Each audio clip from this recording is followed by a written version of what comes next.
Welcome to Penrose Learning, where we make understanding easy.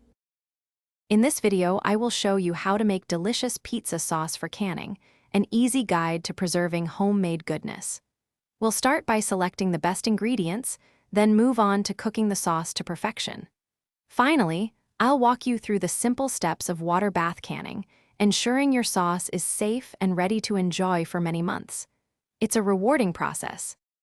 To begin, select about 25 pounds of ripe, firm tomatoes, like Romas or San Marzanos, for the best flavor. You'll also need 1/2 cup of good olive oil, 4 cloves of minced garlic, and 1 large chopped onion. Don't forget 2 tablespoons of dried oregano, 1 tablespoon of basil, and 1 teaspoon of salt. Thoroughly wash and sterilize your canning jars and lids. First, core and quarter your tomatoes, then simmer them for about 20 minutes until soft.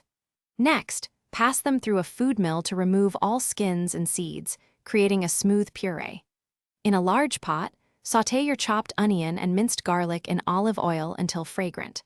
Combine the puree with the aromatics and seasonings, then simmer for at least 1 hour until it thickens beautifully.